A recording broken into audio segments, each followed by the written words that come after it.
वर्षा योग में आज दोपहर के हम लोग चर्चा कर रहे हैं पहचानो समय सार को। संजय भैया किसको समय सार किसको पहचानना है? समय प्लस सार, जो समय मीन्स आत्मा के सार को पहचानना है। आचार्य भगवान कहते हैं तुम यानी मुनियों को कह रहे हैं। किसको कह रहे हैं? मुनियों को। तुम आत्म स्वरूप में लीन हो जाओ। किसमें? आत्म स्वरूप में लीन हो जाओ तो दुनिया तुम्हारे लिए उत्सव मनाएगी। विश्व शाम सागर जी महाराज क्या करेगी? दुनिया आपका उत्सव कब मनाएगी? जब आप आत्म स्वरूप में लीन हो जाओगे। तुम्हें उत्सव मनाने की आवश्यकता नहीं पड़ेगी। दुनिया अपने आप आपका उत्सव मनाएगी। कहां तुम विराजते हो, कहां तुम विचार करते हो कि मेरा दीक्षा दिवस मने। क्या विचार करते हैं? कि मेरा दीक्षा दिवस मने। अरे भाई, निर्गत योगी का तो प्रतिदिन दीक्षा उत्सव है। क्या है? निर्गत योगी का प्रतिदिन दीक्षा उत्सव है। मैं तो दिन में 3 बार दीक्षा लेता हूं। कितनी बार? बताओ महाराज, कब कब लेते हैं? नहीं, 3 बार कब कब दीक्षा लेते हैं? जब हम छेदो वट्ठावड़म होदु मध्यम। क्या बोलते हैं? छेदो वट्ठावड़म होदु मध्यम, यानी मेरी इस पर्याय में जो मैंने व्रत लिए हैं अगर खंडित हो गए हैं तो उसकी छेदो उपस्थापना करिए। पुनः मुझे दीक्षा देकर के मेरे व्रत में अंगीकार करें। क्योंकि हमारे यहाँ जो 28 मूल गुण हैं, अगर किसी भी मूल गुण में आपका कोई भी अतिचार अनाचार हो गया है, दोष लग गया है, तो प्रतिक्रमण 3 टाइम करते हैं। तीनों टाइम छेदो वट्ठावड़म होदु मध्यम बोलते हैं कि मेरे व्रत नियम टूट गए हैं तो वापस मुझे उसमें लाया जाए। यानी 3 बार क्या मना लिया आपने? दीक्षा महोत्सव। क्या मना लिया?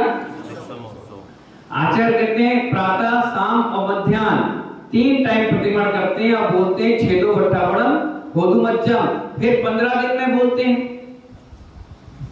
प्रतिक्रमण में क्या बोलते हैं?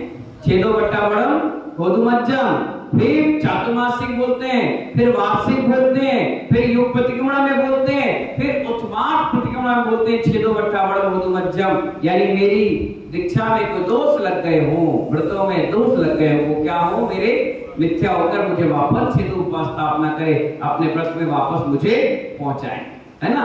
तो आचार्य कहते हैं युग ऐसे 5 प्रतिक्रमण करता हूं, अंतिम दिन मेरा निकलेगा तो भी प्रतिक्रमण के साथ निकलेगा। उत्तमार्थ प्रतिक्रमण। कौन सा प्रतिक्रमण? वह प्रतिक्रमण आज के लिए मत सुनना, वह कंठ रुक जाए तब तक सुनना। जैसे अपन प्रतिक्रमण करते हैं शाम के, तो अपन ने कहा चलो शाम का हो गया। नहीं, शाम के कैसे हो गए? ये कहो अंतिम क्षण तक हमें प्रतिक्रमण कंठ में धारण कर लेना चाहिए। इसलिए क्योंकि अंत समय तक हमें क्षमा मांगना चाहिए। प्रतिक्रमण का मतलब ये हुआ ना, हमारी आत्मा में जो भी दोष लगे हो, पाप लगे हो, वो सारे मिथ्या हो। यही तो प्रतिक्रमण है। और अंत में क्षमा मांग ली, ये सबसे बड़ा प्रतिक्रमण है। तो आचार्य कहते हैं मुमुक्षु, किसी की समाधि में इसलिए मत पहुंचना कि अमुक अमुक मुझे पहचान ले। क्या कह रहे हैं? जैसे कई लोग अंत समय में एक्सपायर होने का टाइम आ गया तो उनके बच्चे, परिवार, रिश्तेदार आते हैं, अम्मा हमें पहचाना, बाबा हमें पहचाना, मैं चाचा, मैं बहन, मैं भैया। वो रोएंगे, तुम हंसोगे, गले मिलोगे, ये होगा। नहीं, समाधि के समय आपको ऐसा नहीं कहना है। बाबा क्या नहीं कहना है?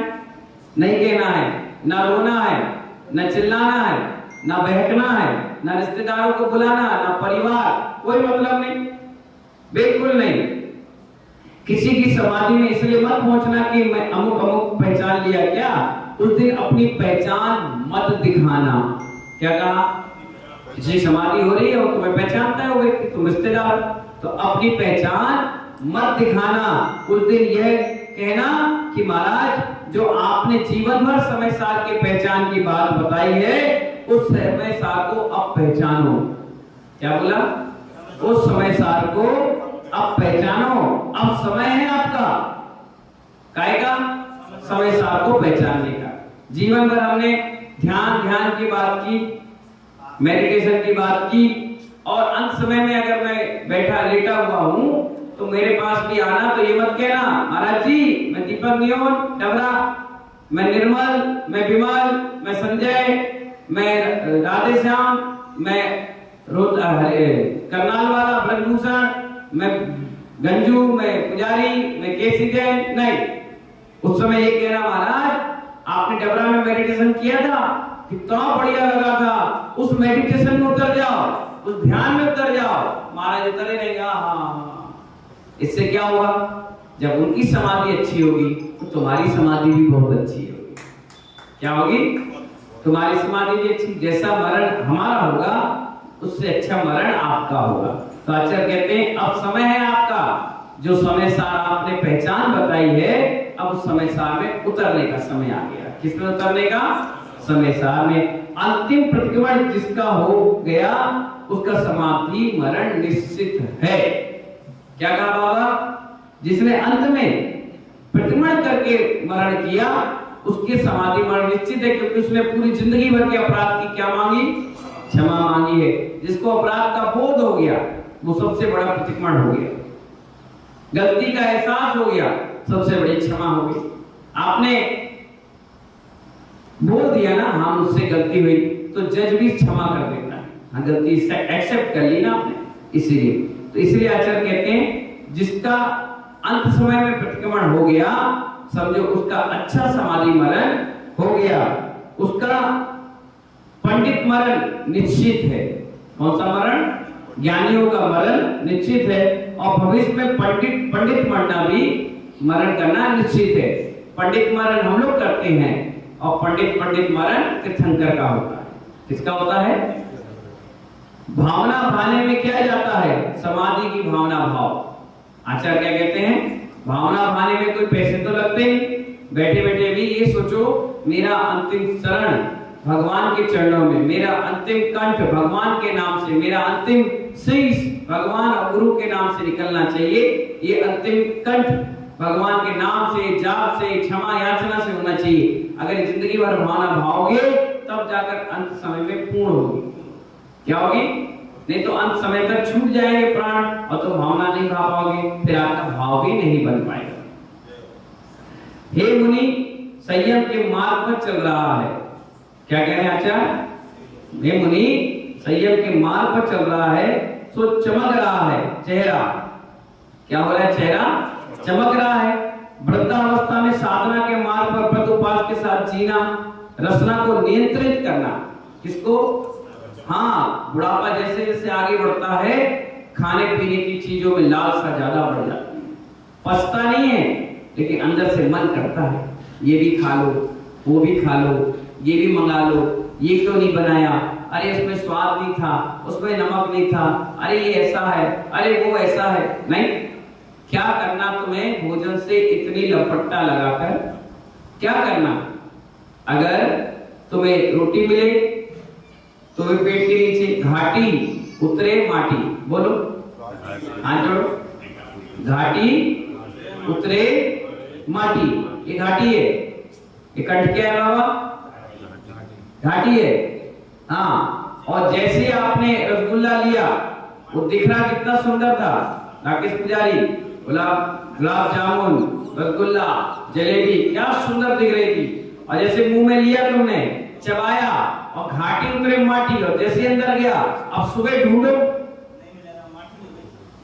अब बताओ तुमने खाया था रसगुल्ला, गुलाब जामुन, अब सुबह क्या मिल रहा उसमें? कुछ नहीं। कहां गया गुलाब जामुन, रसगुल्ला, इमरती, बालूशाही, पुलाव, पनीर, चमचम, कहां गया? सब बराबर। आचार्य कहते हैं घाटी उतरे माटी, और इस माटी के लिए हम अपने परिणाम खराब करें? कौन हो तुम परिणाम खराब करने वाले? कौन हुआ? नहीं, जन्म मिला है खाने के लिए नहीं, अच्छा जीवन जीने के लिए, सादगीपूर्ण जीवन। कई बार चौके में लोग आते हैं और हाथ देने के बाद जब भोजन करने बैठते हैं कहते हैं इसमें तो नमक ही नहीं था, महाराज ने कैसे खा लिया? और खुश होके मुस्कुरा के एक बार भी ये नहीं कहा कि अरे नमक नहीं था। कितना अच्छा उनकी रसना इंद्री वो जीते हुए। कई बार 2 रोटी मीड़ के लोग दे देते हैं और चुपचाप लेके आ जाते हैं, किसी से ये भी नहीं कहते बताओ क्या है, सानी सी बना दी खा ली। हमारे यहाँ कहा गया आहारचर्या गोचर होना चाहिए। क्या गोचरी होती है? गाय के सामने गाय चेहरा नहीं देखती कि गोरा आदमी है, पतला है, कि लेडीज है, जेंट्स है, बच्चा है, वृद्ध है, कौन है, डाल जाता है, वो चुपचाप खाती है, पेट भर गया और बैठ जाती चुपचाप, किसी कोई मतलब नहीं रखती। ऐसी साधु को ना अमीर देखना चाहिए, ना गरीब, ना छोटा ना बड़ा, तो चुपचाप जो दे दे, जैसा दे दे, चुपचाप शांति से लिए, पेट अपना भर गया, इतना भर गया कि आप दिन भर साधना कर लें और आराम से चुपचाप, किसी से कुछ नहीं बोले, परिणाम शांत रखो। आचार्य कहते हैं व्रत अवस्था में साधना के मार्ग पर व्रत उपवास के साथ जीना, रसना को नियंत्रित करना, यह सुभटों का कार्य है, यानी वीर भट्टों का काम है, कायरों का काम नहीं है। बूढ़े होते होते आदमी की खाने की बहुत आकांक्षा बढ़ जाती है।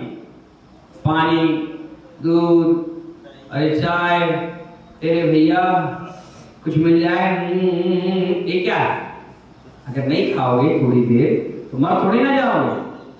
अगर बिना खाए चले जाओगे तो ऐसा तो है नहीं नरक चले जाओगे, और खा के जाओगे तो स्वर्ग चले जाओगे। परिणाम कितने अच्छे बनाओगे उससे निर्भर करता है कहां जाओगे। खाने पीने से कोई स्वर्ग गया क्या बाबा? है? ऐसा नहीं है, परिणाम संभालने से। आचार्य कहते हैं खाते बनता नहीं है, भोजन बिगड़ जाता है। खाते बनता नहीं है, भोजन बिगड़ता है, भूमि बिगड़ेगा, फिर दवाइयां बिगड़ेगी, परंतु बेचारा मानता नहीं है उतना ही खाना जिससे दूसरा परेशान ना हो। बुढ़ापे में देखना कुछ बना, क्या बना रही बहू? अम्मा ये बना रहे हैं, अच्छा थोड़ी सी दे देना, चलो खा लिया तुमने, कोई दिक्कत नहीं, बहू दे भी देगी, बेटा भी दे देगा, बच्चे भी दे देंगे। लेकिन अब बिस्तर बिगाड़ोगे, बार बार दस्त लगेगा, पचेगा नहीं, फेंक देगा बाहर, क्योंकि बुढ़ापे में लीवर कमजोर हो जाता है, अतड़ियां काम नहीं करती। जो 60 साल हो गए उसके बाद भोजन ऐसा करना चाहिए जैसा छोटे में 2-3 साल का बच्चा करता था। बचपन और 55 एक जैसा होता है। क्या होता है? तो स्वयं परेशान ना हो, परंतु ये दुनिया भोजन आत्मा का स्वभाव नहीं है। आचार्य कहते हैं कि जो भोजन है आत्मा का स्वभाव नहीं, आत्मा का स्वभाव तो ज्ञान और दर्शन है। उस स्वभाव में हमें लीन रहना चाहिए, समय सार को पहचानना चाहिए, इतना ज्यादा ना खाएं कि बार बार लोटा और कमंडल लेके भागना पड़े, और ऐसा काम ना करें जिससे लोग भी परेशान हो, तुम भी परेशान हो। टोटल धर्म ध्यान लोटा में निकल जाएगा तो धर्म ध्यान कब करोगे? इसलिए वो खाना, वो भोजन करो जो पच जाए और तुम्हारा धर्म ध्यान भी लग जाए। ऐसा भोजन मत करो कि दिन भर नींद आए या नींद के साथ बार बार लघु का शौच के लिए जाना पड़े। नहीं, कम खाओ और गम खाओ। क्या कहा गया? कम खाओ गम खाओ, रसना इंद्रिय पे कंट्रोल रखो। इसलिए साधुओं के लिए बचपन से ही सिखाया जाता है रसना इंद्रिय पर कंट्रोल रखें। मनचाही चीजें नहीं, अनचाही चीजें नहीं, जो अंजलि में सात्विक भोजन आ जाए उसे चुपचाप ग्रहण कर ले। ठीक है ना? इन्हीं मंगल भावना के साथ अपने समय सार को पहचानिए और दिन भर 24 घंटे में ये कहो कि मैं अपराधी हूं, मुझे क्षमा करें। क्या कहें? क्षमा करें। बहुत जल्द आप इस समय सार में उतर जाएंगे इन्हीं मंगल भावना के साथ। जय बोले महावीर भगवान की।